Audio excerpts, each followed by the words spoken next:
चलिए आगे बढ़ते हैं और डिटेल में आपको बाकी खबरों से अवगत कराते हैं। उत्तर प्रदेश के प्रयागराज में चल रहे दिव्य भव्य महाकुंभ में लाखों श्रद्धालु आस्था की डुबकी लगाने पहुंच रहे हैं। इसी पावन अवसर पर जगत गुरु शंकराचार्य स्वामी निश्चलानंद सरस्वती जी महाराज ने सनातन धर्म और हिंदू राष्ट्र की महिमा पर अपना विचार प्रकट किया। उन्होंने राजनीति और राजधर्म के बीच अंतर समझाते हुए कहा कि राजनीति केवल सत्ता प्राप्ति का माध्यम है, जबकि राजधर्म प्रजा के कल्याण, धर्म की रक्षा और न्याय की स्थापना के लिए है। जगत गुरु शंकराचार्य स्वामी निश्चलानंद सरस्वती जी महाराज से बात की है हमारी सहयोगी लावनी विनीत ने। क्या बातचीत हुई आपको वो सुनाते हैं।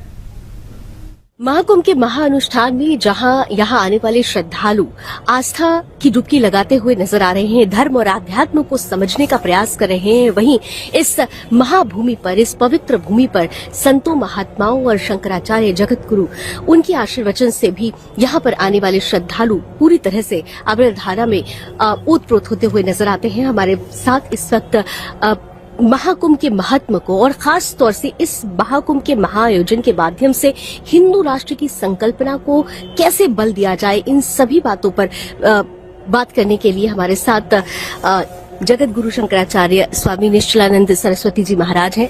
महाराज जी, आपके श्री चरणों में नमन। और सबसे पहले इस बार का महाकुंभ कितना अलग है, कितना विशेष है? 12 वर्ष में एक कुंभ होता है। 144 वर्षों में 12 कुंभ हो जाते हैं। 144वां वर्ष होने के कारण इसका विशेष महत्व है। आगे जी, महाकुंभ की संकल्पना और यहाँ से हिंदू राष्ट्र का शंखनाद यहाँ आने वाले भक्तों के लिए, हिंदुओं के लिए कितना विशेष? सुसंस्कृत, सुशिक्षित, सुरक्षित, संपन्न, सेवा परायण, स्वस्थ, सर्वहितप्रद व्यक्ति और समाज की संरचना में अपने जीवन का उपयोग और विनियोग हो, अपना हित हो, अन्यों के हित में प्रयुक्त अपना जीवन हो। और जी, वर्तमान में जो परिस्थिति है महाराज जी, आपको लगता है कि वो परिस्थिति क्या चुनौती के रूप में सामने है हिंदू राष्ट्र की संकल्पना के सामने? क्या वो वर्तमान की परिस्थिति चुनौती है? ऐसा है कि मुझे कोई चुनौती प्राप्त नहीं है। हमने कहा हिंदू राष्ट्र, कहीं से कोई खंडन तो नहीं हो रहा है। सबके पूर्वज सनातनी वैदिक आर्य हिंदू थे। हिंदुओं का जो वेदादि शास्त्र सम्मत ज्ञान विज्ञान है, उसे रॉकेट, कंप्यूटर, एटम, मोबाइल के युग में भी दर्शन, विज्ञान, व्यवहार तीनों दृष्टियों से समुत्कृष्ट है। शिक्षा, रक्षा, अर्थ और सेवा के प्रकल्प सदा संतुलित रहें। मातृशक्ति का शील सुरक्षित रहे। बिना परिवार नियोजन गर्भपात के जनसंख्या संतुलित रहे। हर व्यक्ति की जीविका जन्म से सुरक्षित, हर व्यक्ति का जीवन दुर्व्यसन मुक्त रहे। इसकी एकमात्र विधा सनातन वर्णाश्रम व्यवस्था है। जो सनातन वर्णाश्रम व्यवस्था से च्युत हो गए, अमेरिका, ब्रिटेन आदि के व्यक्ति, उनको वैकल्पिक ब्राह्मण, क्षत्रिय, वैश्य, शूद्र बनाने की लाचारी है। वैकल्पिक ब्राह्मण, क्षत्रिय, वैश्य, शूद्र बनाने पर समय का अधिक उपयोग होता है, संपत्ति का अधिक उपयोग होता है, संस्कार का आधार नहीं हो पाता और संतुलन बिगड़ जाता है। महाराज जी, महत्वपूर्ण ये है कि हिंदू राष्ट्र की जब हम बात कर रहे हैं तो हमारे ही देश में कहा जा रहा है कि जो हम संविधान जिसको सर्वोपरि रखते हैं, वो संविधान उस हिंदू राष्ट्र की संकल्पना के लिए एक बड़ी चुनौती है। भारतीय संविधान के 25वीं धारा के अनुसार जैन, बौद्ध, सिख, हिंदू परिभाषित किए गए। 25वीं धारा को पहले क्रियान्वित करने की आवश्यकता है। आरक्षण के व्यामोह में फंसकर जैन, बौद्ध, सिखों ने अपने को हिंदू घोषित किया। पहले 25वीं धारा का सम्मान करें। अगर 25वीं धारा का सम्मान करेंगे तो विश्व में जनसंख्या की दृष्टि से दूसरे स्थान पर हिंदू पहुंच जाएंगे। दर्शन, विज्ञान, व्यवहार की दृष्टि से फिर प्रथम स्थान पर पहुंचने का मार्ग प्रशस्त हो जाएगा। बांग्लादेश में हिंदुओं के साथ जो हो रहा है, क्या वो एक ये ताजा उदाहरण है कि हम हिंदुस्तानी जो हिंदुस्तान में रहते हैं, हिंदू राष्ट्र को ज्यादा बल देने के लिए आवाज मुखर करें? बांग्लादेश में जो हो रहा है, क्या बांग्लादेश में जहां पर हिंदुओं के साथ जो पीड़ा है, जो अत्याचार है कि एक समय पंजाब में हिंदुओं को अल्पसंख्यक समझकर कुछ क्रिश्चियनों ने उपद्रव प्रारंभ किया।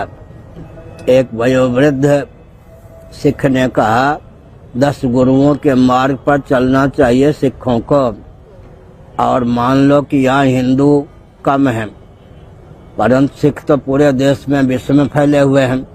अगर उनके साथ बदला लिया गया तो सिखों का अस्तित्व ही लुप्त हो जाएगा। इसी प्रकार केवल बांग्लादेश में मान लो हिंदू अल्पसंख्यक हैं, वहाँ सताए जाएंगे, वहाँ से भागने के लिए बाध्य होंगे, तो अन्य जगह भी विप्लव उत्पन्न होगा। दूरदर्शिता की पराकाष्ठा है। फिर उन लोगों को विचार करना चाहिए कि जो अपने मार्ग से च्युत नहीं हुए, विषम परिस्थिति में भी वह हिंदू आस्था के केंद्र हैं। और कल्पना करो बांग्लादेश में हिंदू नहीं रहेंगे, भाग जाएंगे या मार दिए जाएंगे, तो आपस में लड़ भिड़ के ये मरेंगे। विश्व में 204 देश हैं जहाँ जहाँ मुसलमानों की संख्या अधिक है, हिंदू हैं ही नहीं, आपस में लड़ते भिड़ते रहते हैं। मार काट का स्वभाव तो उनका जाएगा नहीं। हिंदू जब तक हैं तभी तक मुसलमान सुरक्षित हैं। हिंदुओं के पलायन करने पर या हिंदुओं के न रहने पर आपस में लड़ भिड़ के मर जाएंगे। इसलिए अपने ऊपर कृपा करके हिंदुओं को सताना बंद कर दें। यहाँ पर बहुत सारे लोग हैं जो हिंदू की परिभाषा को अलग तरह से गढ़ते हैं, जो हमारी राजनीतिक कुछ पार्टियां हैं, और वो यहाँ तक कहती हैं कि महाकुंभ के महानुष्ठान में जो यहाँ पर त्रिवेणी के तट पर आ रहे हैं वो अपने सिर्फ और सिर्फ पाप धुलने के लिए आ रहे हैं। ऐसे लोगों के लिए क्या संदेश होगा आप? ऐसा है कि जो संत महात्मा होते हैं उनके लिए कहा गया तीर्थी कुर्वन्ति तीर्थानि। संगम में स्नान करने पर व्यक्ति पाप मुक्त हो जाता है। फिर यहाँ रहकर पाप न करे, आगे पाप करने का संकल्प न ले। लेकिन जो संत महात्मा होते हैं पाप पुण्य से अतिक्रांत, भगवत भक्ति से भावित, उनके आने पर तीर्थ भी शुद्ध हो जाते हैं। अर्थात पृथ्वी जल तेज वायु में भी दिव्यता का आधान हो जाता है। जो अराजक तत्व या पापी अपना पाप छोड़ जाते हैं वो पाप से मुक्त पृथ्वी यहाँ की हो जाती है, जलधारा भी पवित्र हो जाती है। तीर्थी कुर्वन्ति तीर्थानि। आगे जी, अखिलेश यादव जी ने कहा कि हरिद्वार की गंगा में मैंने डुबकी लगा ली और यहाँ पर आने में उनको गुरेज है। अंतर क्या है यहाँ की गंगा और हरिद्वार की गंगा में? अखिलेश यादव जी हरिद्वार की गंगा में डुबकी लगाने चले गए महाराज जी, लेकिन यहाँ आने से गुरेज कर रहे हैं। गंगोत्री की गंगा भी तो है, उद्गम स्थान है, लेकिन यहाँ गंगा यमुना का संगम है, सरस्वती अंतः सलिला है। दोनों के मिल जाने पर विशेष महत्व हो जाता है संगम के कारण।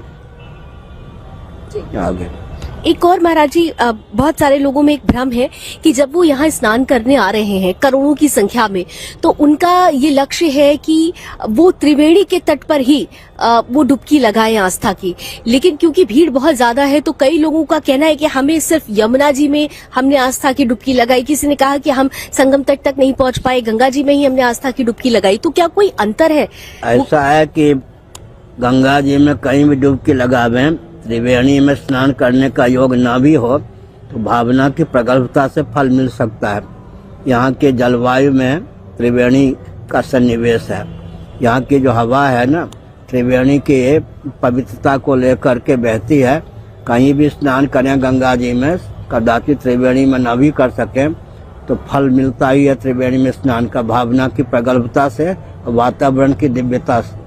जी स्वामी जी, एक और बहुत महत्वपूर्ण प्रश्न हर किसी के मन में चल रहा है कि जब वो यहाँ पर आ रहे हैं तो बहुत सारे बड़े बड़े संत महात्माओं का, आपका आशीर्वाद वो ले रहे हैं, लेकिन अभी भी वो कंफ्यूज हैं, भ्रमित हैं कि आखिर संत है कौन, साधु है कौन, और वो कैसे उनके साथ अपने आप को सीधे कनेक्ट कर सकते हैं। जिनका जीवन शुद्ध है, अंतःकरण शुद्ध है, समाधि की योग्यता से जो संपन्न है, तत्व ज्ञान संपन्न है, वो पूर्ण रूप से साधु हैं।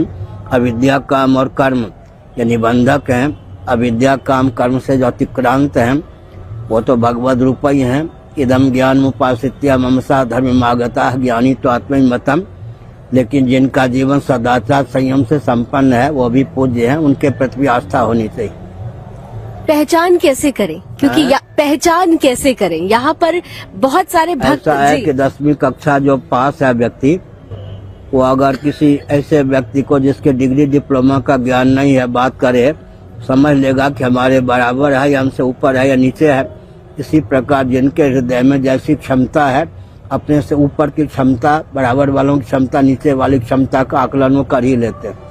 महाराज जी, दो बड़े आखिरी और महत्वपूर्ण प्रश्न हैं। एक प्रश्न मेरा ये है कि क्या हमारा संत समाज राजनीति से प्रेरित हो रहा है क्या? क्या राजनीति का प्रभाव हमारे समाज पर पड़ रहा है? ऐसा है कि राजनीति का नाम राजधर्म है, दंड नीति है, क्षात्र धर्म अर्थ नीति है।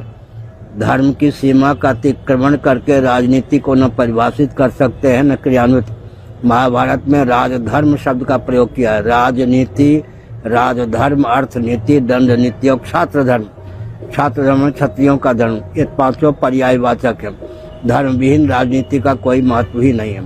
जी, और एक बहुत आखिरी प्रश्न, हिंदू राष्ट्र को लेकर हम सभी आगे बढ़ रहे हैं, इसे बल दिया जा रहा है, लेकिन इसी महाभूमि से सनातन बोर्ड की आवाज भी उठ रही है कि सनातन बोर्ड का गठन होना चाहिए। सनातन वैदिक आर्य हिंदू धर्म, हम तो केवल हिंदू धर्म नहीं कहते, सनातन वैदिक आर्य हिंदू धर्म कहते हैं।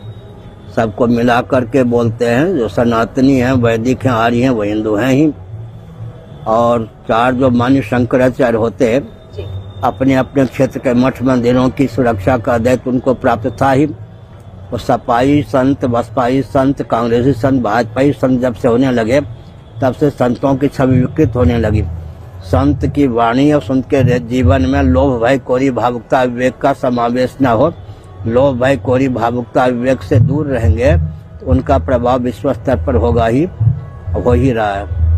बहुत बहुत धन्यवाद महाराज जी। तो हमारे साथ आपने देखा कि जगत गुरु शंकराचार्य, जिन्होंने हमें महाकुंभ से जुड़ी हुई हर एक जानकारी भी दी, और जो एक हिंदू राष्ट्र को लेकर बल देने की आवश्यकता है, उसे लेकर भी उन्होंने महत्वपूर्ण रूप से अपने ओजस वाणी से उस बल को और ज्यादा आधार दिया है। कैमरामैन जितेंद्र के साथ मैं लावनी विनीत, प्रयागराज महाकुंभ मेला क्षेत्र से। चलिए, इसी के साथ वक्त है एक छोटे से ब्रेक का। कहीं मत जाइएगा। खबर